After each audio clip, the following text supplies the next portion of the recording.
I mean, just how bad can a set of tyres make a car? It can't be that bad.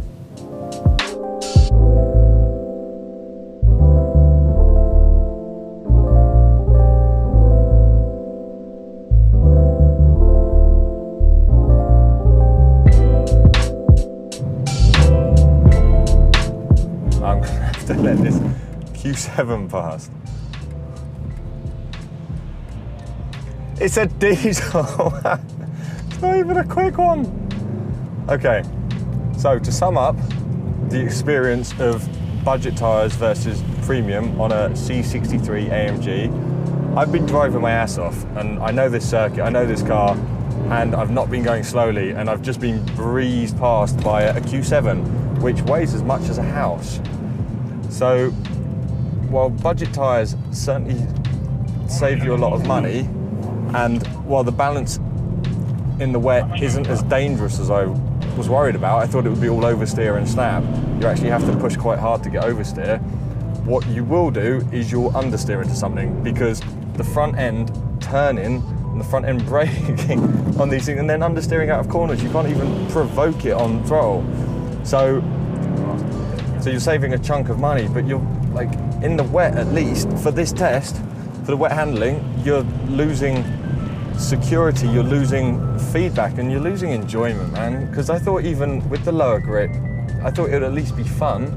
You'd be able to get it sideways and be a hero, but you get so little from the front, you just don't know what's going on. And you can't really, there we are, ABS again, where there's never been on the Contis. And also, like, consistency.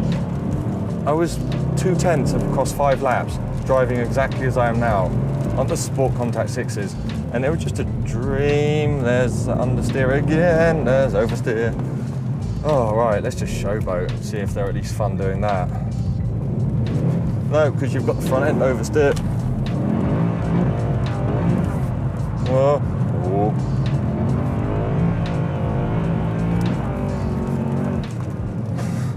It was a lot easier to drift on the Conti. You're stabbing the throttle, and the first thing you get, instead of the rear coming around, because the front's got no grip, you just get understeer. So then you have to stab on the throttle more, and then it goes really sideways really quickly, which is, like, it's just not the most efficient way to drift.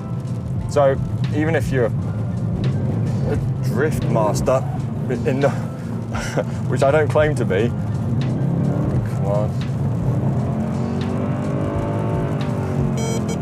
These are still harder than the premium tyres. They're still harder to drift. They're harder to drive neatly. They're harder to drive slowly, because you've got more steering lock and less steering feel. There's just no, there's no goodness. There's no way this tyre's better apart from price. And I would rather not crash my fancy C63 AMG. Although it's not my car, I still don't want to crash it.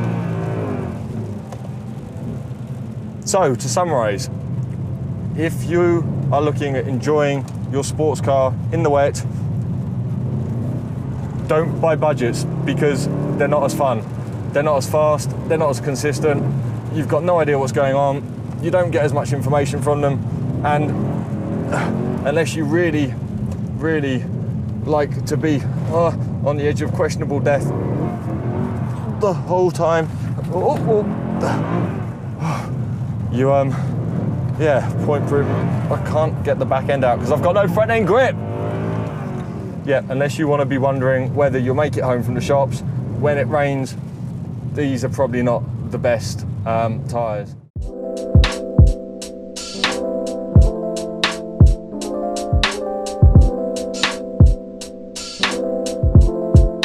Next up is wet braking. Now, the Rotalla budget tyre is actually a B label, EU label, for wet braking, which is incredible.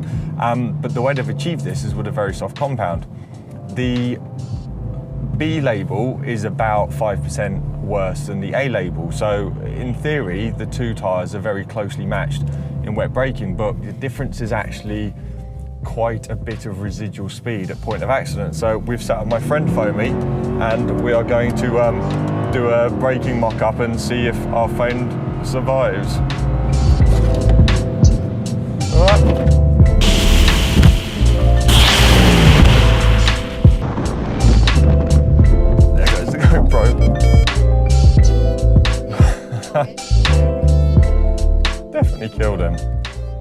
guy.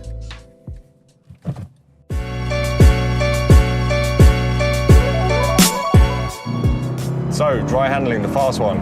I've been lapping on the Sport Contact 6s, which have been doing about a 55.5 second lap. It's not strictly a lap, we're using a section of the lap that really loads the tyres up through this fast left and right section. So I was tipping in here on the Sport Contact 6s at about 175. This is about 165 and the rear is quite floaty. Sorry, unlike in the wet where the Sport Contact 6s had a sharp front end and the Rotellas, the budgets, had quite a stable rear end but no front end grip. The front end grip from these budget tyres is actually quite good, can't complain. It's just the rear's going off really quickly. That was close. And it's not giving you as much information, so these are quite good. We're getting a bit of push understeer and we're definitely mid-apex slower than on the Sport Contact 6s. But the Rotellas, to be fair, in the dry they're not that bad, but generally you find with they're quite bad at braking. Generally you find the differences in the wet and the dry are much less slight. So that was a 57.48. So that means 2 seconds across a 58 lap, which is quite a big difference. And I think the bigger difference, like in wet handling, doesn't come from the raw time. It comes from the controllability of the tyres, because you're losing a balance of a car that it needs to be balanced to drive safely on the road. And I'll be perfectly honest, these budget tyres are potentially a little bit more fun in dry handling, just because the rear comes around a little bit more, but it's not as quick and it's not as safe for the road.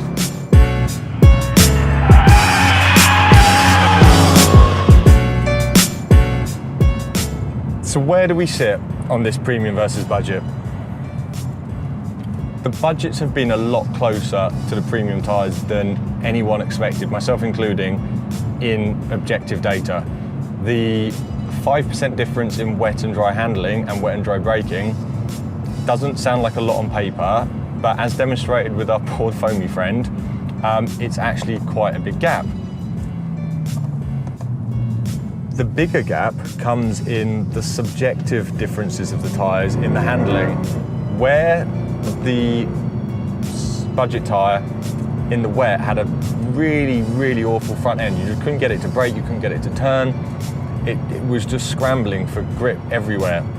But with quite a strong rear end, the balance changed in the dry to a much stronger front end and a really loose rear end, which meant for some lovely drifty fun shots on track, but not so good on the road. The price difference is quite a lot. There's a £250 price difference between the Continental Sport Contact 6s and the budgets we've used for this Mercedes C63 AMG. Is the saving of £250 worth the sacrifice in subjective handling? I don't think it is.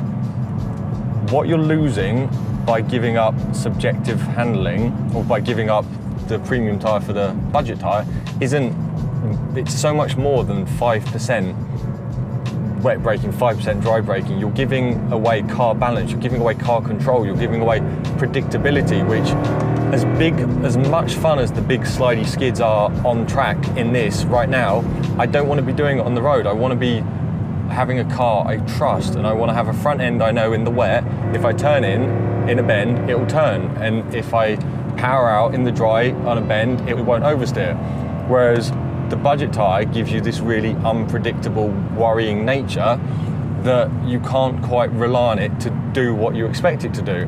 So again, the subjective gap is probably like 50%, and I know the objective gap is only 5%, and the price difference is probably 40%, and these are a lot of percentages, but you have to appreciate, driving them back to back, there is a difference, and you can feel the quality of the Continentals through the steering, through the car control, through the car balance, how the tyre reacts, how the tyre loads up, how the tyre feels at the limit, how the tyre feels past the limit, how the tyre behaves when it's really hot, it just doesn't overheat, and it's a much better package overall. So for all the cost savings with the budget, and for as close as the budget is to the Continental's ultimate lap time and ultimate braking distances, that 5% translates into a much worse package overall to live with, because the balance just goes everywhere. If you've enjoyed this video, please feel free to like and subscribe below. Any questions, please ask, and there's full information on the Tyre Reviews website.